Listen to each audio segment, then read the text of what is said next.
Welcome back to our classroom. Today, I am joined by a former colleague of mine who's in Austin, Texas. Shout out to all my Austin folks. Y'all know I got love for the ATX. And I have Gretchen Melo here with me today. She is the founder of El Puente Bilingüe, which is a curriculum for Spanish language learning and teaching, but with a Montessori twist. Hey, if y'all don't know about Montessori, you better know. I love Montessori. I love Montessori. I love the approach. And I love the fact that Gretchen has blended Spanish language learning with Montessori. I think it's needed. I think there's a lot of value in that. And I'm curious to hear you talk a little bit more about how you landed there and how's it been going and the potential that this curriculum for Spanish language learning and teaching has. So welcome, Gretchen. Thank you, Roberto. And it's so good to see you. And as you were talking, I was just thinking about the whole story of how this began. And you actually have a role to play Oh, really? because, well, yes, because when I did work with you, it was at the Montessori school and you hired me. So, That's right. That's right.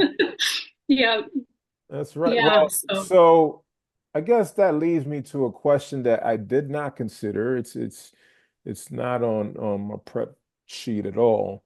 Do I get a percentage of your earnings for this curriculum based on the fact that I played such a crucial role in you landing at this place? why don't we set that question aside? We'll discuss that later on. Oh. Well, listen, let's jump in. Let's jump into the inspiration behind El Puente Bilingüe curriculum and how it differs from traditional Montessori language programs. I think folks need to hear this. Okay, great. Thank you. Um, you know, I'm a bilingual person. Cultural connections are really important to me. And I wanted that for other people.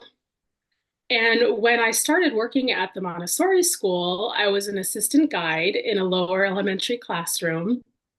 And what I noticed is that these kids, I was fascinated how they were able to grasp concepts with about English grammar and the English language that I didn't think that children that young would tend to be able to grasp, let alone be interested in. And I thought, well, this is something that they could transfer into learning another language, into learning Spanish.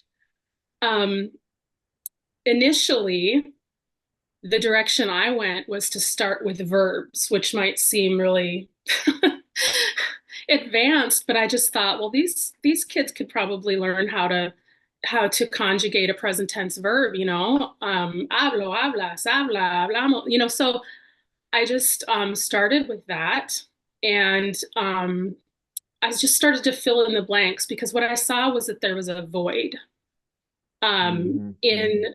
the Spanish language curriculum that tends to be presented in a Montessori school. Um, it seemed to me that that they were doing a great job, that the curriculum in general does a great job with maybe giving like the or bringing kids in with games and stories and things like that. And I think that's wonderful. But I noticed that kids actually do want to learn about the structure of a language. And so I sought to fill that void of giving a little more structure to their learning of the Spanish language. Yeah, and that's awesome because they need that structure. They need to be pushed. We there should be an emphasis on learning more languages here in this country. There's not enough of that.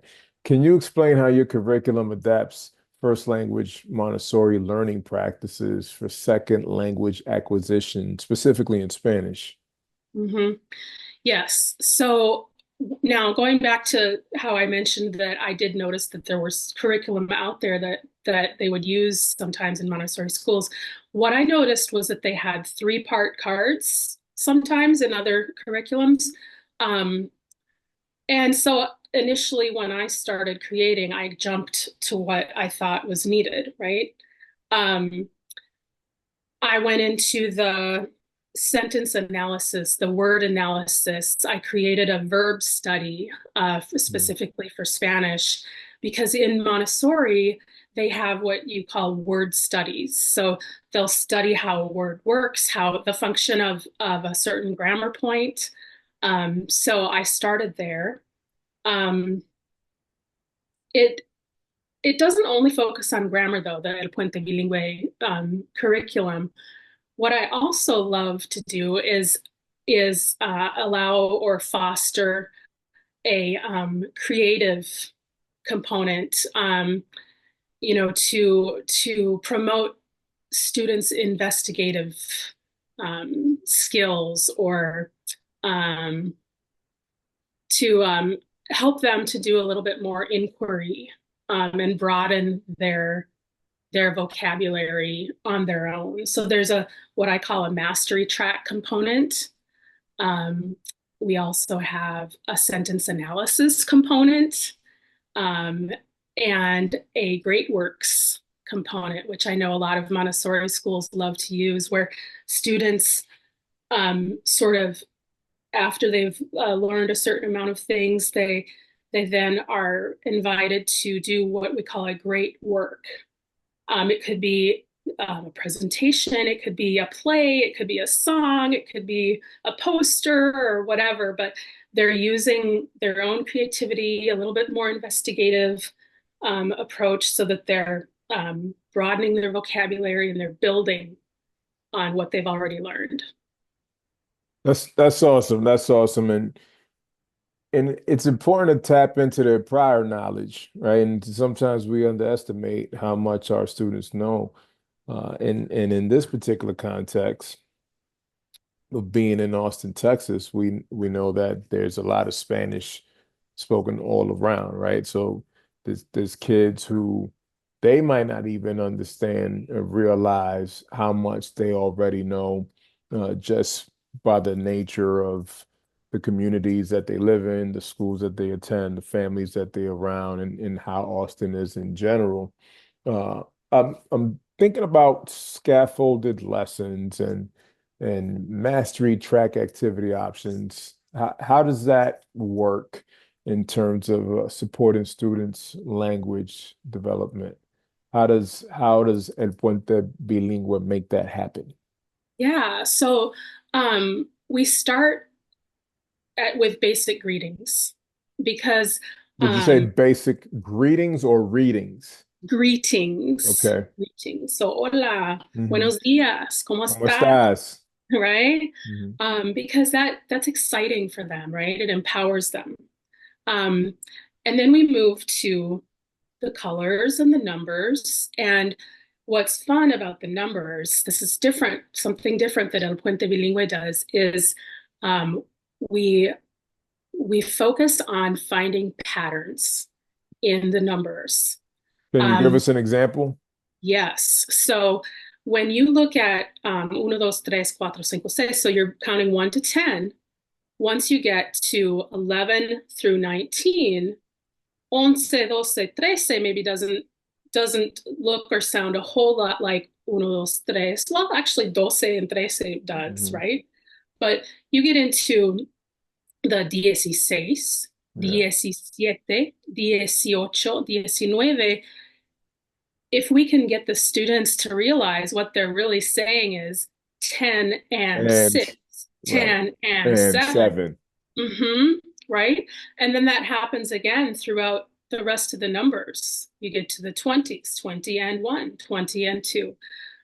So it's a simple way to help them to start identifying patterns in the language.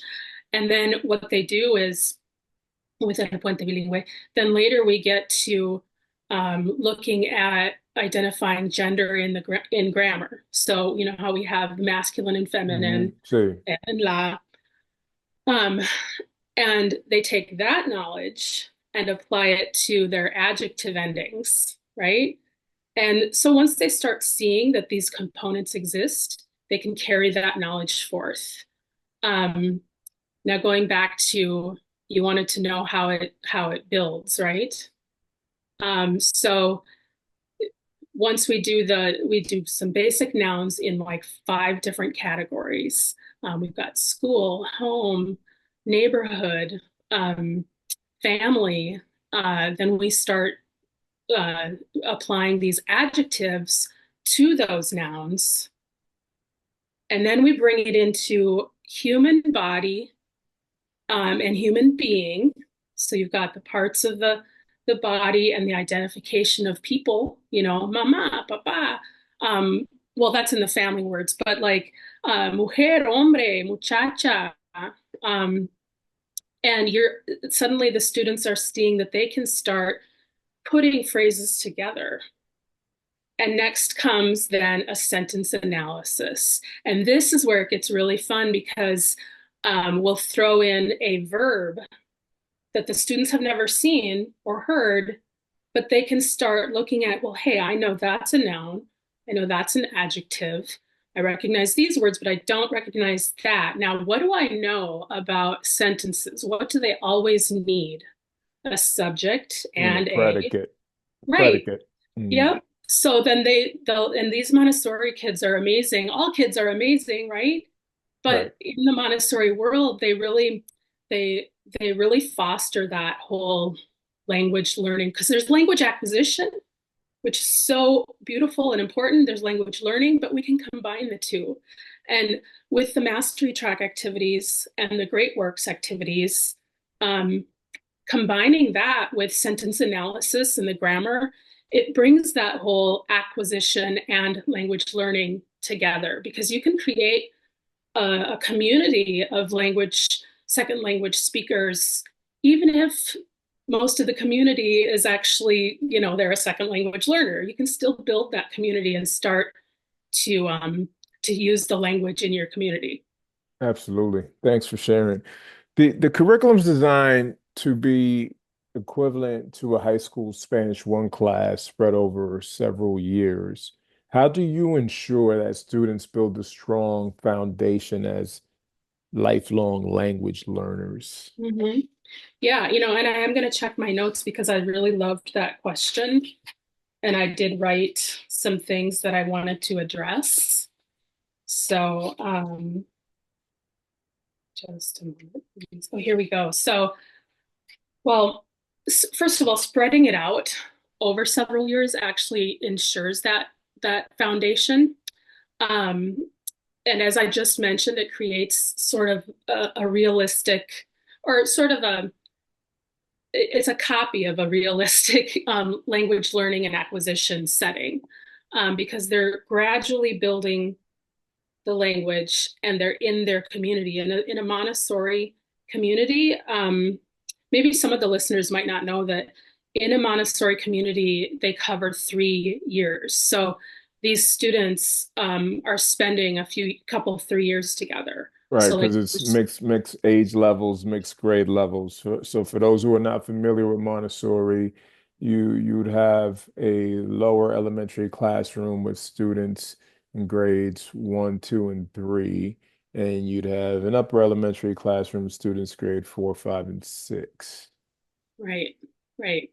And so what I do is I encourage the guides to I would not do more than 2 lessons per week. Why, why Because is why is that? Yeah, because the lessons, it's not just give the lesson and move on. There are other components to it. There's the practice, there's the mastery track, and sometimes the practice, the students, we follow the child. They might need to sit there for a minute Mm, and really do their practice. Some students might need to jump to the mastery track because the mastery track is also a differentiation tool. It differentiates for students who might need a little extra time, but it also differentiates for students who are ready to really jump and go ahead and broaden their scope. So, so it's um, designed to meet the students where they're at. right, yep. and to give them that time. So combined with the two elementary levels, I've got about 50 lessons combined. So if you were to think about, um, if I were, I could roughly say 50 weeks, but I wouldn't even do that because once you get to say like the human body um, box that I have of many, many words, that's where students now they have to do, they're doing a lot of practice over weeks, several weeks of time. Um, yeah, because sometimes there's just a lesson and then it's like now you're going to need to really explore this vocabulary from the Montessori box and do a lot of practice work. Well, So let's actually talk about that practice work. How does El Puente Bilingüe integrate with other Montessori materials, such as laying the groundwork to provide the comprehensive language learning experience? mhm. So, you know how in Montessori, oftentimes when you go into a community, you'll see a group of students sitting on the floor, they'll have a rug out. Mhm. And you might go over, you might see them with little cards, on the floor and or on the mat. It has to stay on the mat. um, and they'll be learning and practicing at the same time. They're developing their knowledge, they are broadening their knowledge. El Puente Bilingüe has the same kind of components. We've got cards that they use for sometimes it's as a flashcard purpose, sometimes it's matching, sometimes it's building phrases, sometimes it's sentence analysis, um, and the verb studies once you get up into the who we are and what we do set. Mhm. Um, so all of these are they're using what I've done is I've sort of taken the skills that they've acquired in Montessori with learning through and broadening perspectives and everything with these materials.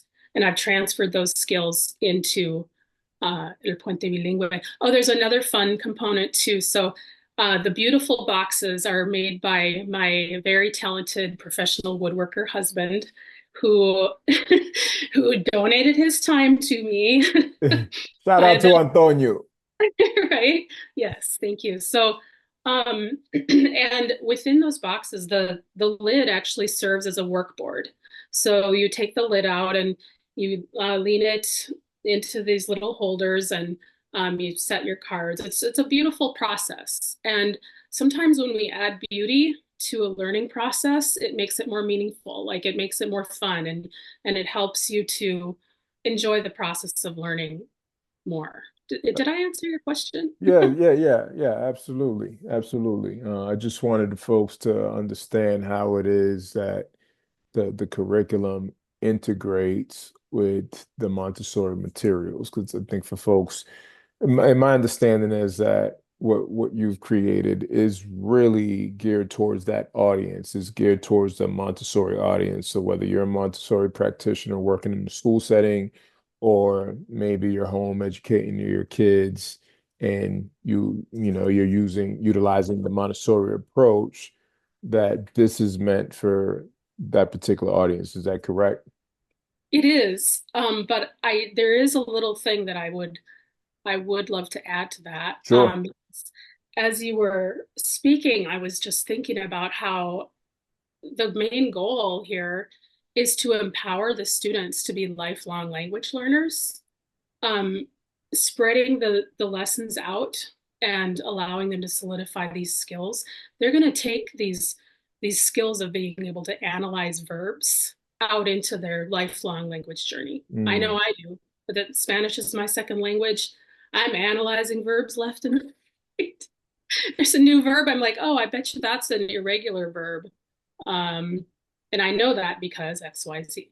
But what I wanted to get back to though is I wanted to mention that the journey that I've taken with El Puente Bilingüe was a very zigzag journey. And at one point, I had to set aside the Montessori component and open myself up to creating something for everyone, so not just Montessori. And I did that during COVID. Um, I was working at an IB school, and I So ended up, yeah, go no, ahead. no, no, go ahead, go ahead. Yeah, so I ended up, I was using Montessori in this IB school with these middle Yeah, school Montessori and IB, they blend well. I mean, very I well. worked in a school that's the lower campuses were Montessori and the upper campus was the high school was IB and the middle school was the bridge. So they do intersect well. Yeah, yeah, and it was going along great, and then all of a sudden, you're going to stay home. It's COVID has arrived, Right, right, right. right? And but what something beautiful can oftentimes come out of something not so great, right? And I do feel like one of the things that good things that I was able to help come out of that or whatever is to create a course, an online course that fostered students' efficacy. You're taking charge of your own journey in the Hmm. language learning. So I just wanted to throw that out there because I do offer an online program. It's not Montessori, but it does challenge the student to do those exploratory activities. And there's a mastery track component to that my online course as well. So that is something that's out there for my non-Montessori people in this audience. Yeah, and I think that's important for folks to know. Everybody there's a lot of people that don't know about Montessori and they're not necessarily gonna go down that lane. So Mhm. having another option in which you've taken these ideas and you're offering a resource for folks to be able to work on Spanish language learning and teaching without without that pressure of having to understand Montessori, I think that's helpful to folks. There's I even wonder if there might be adults who would be interested in this course that you've created. I have a particular friend of mine that I know he's trying to learn Spanish, and he's doing a program, and I forgot the name of the program, but when I hear what you're describing and knowing what I know of you as a teacher and knowing the type of materials that you've created with a Puente Bilingüe, I wonder if this might also be a good option in terms of adult education. It very well could be. I actually, I did create it for students anywhere from 12 through 99. So, Okay. yeah. Mhm. Wonderful, wonderful. Well, what are some of the unique challenges that you've encountered in developing this Montessori-based language curriculum and materials? And how have you addressed them? Because I would imagine that along the way there's probably been some challenges or things that they appeared great in your mind, but then the practicality of it might not have translated as smoothly. Uh, Mhm. So Yeah. what are some of those challenges that you've encountered? Well, there have been a few. In the early days when I first started creating the materials, I housed them in plastic bins because yeah, I had those little sewing organizational boxes.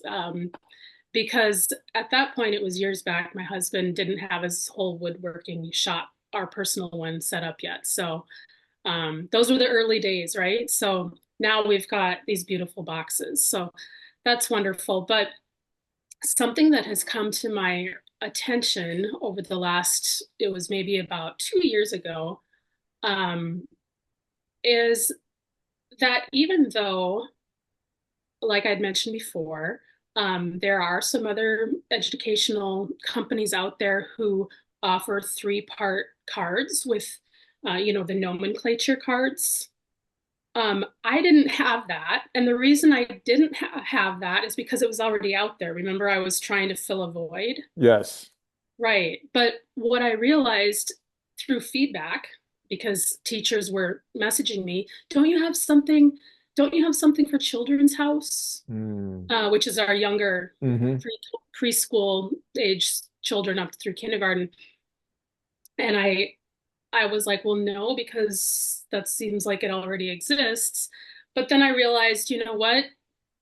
I should have that for two different reasons. One, I want to be offering things to my potential clients and people that I can help, but also it can be used as a differentiation tool. So I created a an early Spanish skills, early Montessori Spanish skills set. And this set, what it does is it addresses everything, all the vocabulary in the elementary levels, but on a very light touch, basic way. You know, we're not conjugating any verbs or anything like that. It's we've got the three-part cards, we've got alphabet cards, we've got sounds, because as you know, when you learn the Spanish language as a native speaker, you when you learn to read, you're looking at letter blends, right?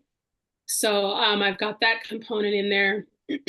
um, I touch on all the vocabulary in those elementary sets, but in a very light way. So students are using three-part cards. They also have these little books that they can look at the pictures. So there's more pictures involved in that early Montessori set as opposed to in the elementary sets.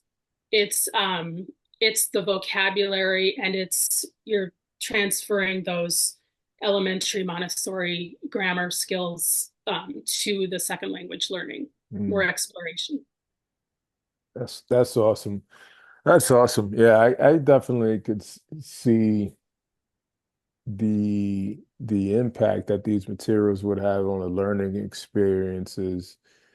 In particular, now I'm thinking Montessori environments, right? And going back to the time that we spent together at the school that we were at, how that would have been a great resource, a great tool for their learning. But everything's a journey, right? Everything's an experience, everything's something to learn from. And certainly it seems like the time that we spent at that school um, was critical to you being able to observe, you being able to collect data that later informed um, your project here, right? Later informed your initiative, later informed this business, this curriculum that you've started with El Puente Bilingüe. So Definitely. yes, that's grateful to be a part of that. I'm wondering, shifting gears a little bit, shifting gears a little bit. If you had the opportunity to have lunch with anybody dead or alive, who would it be and why?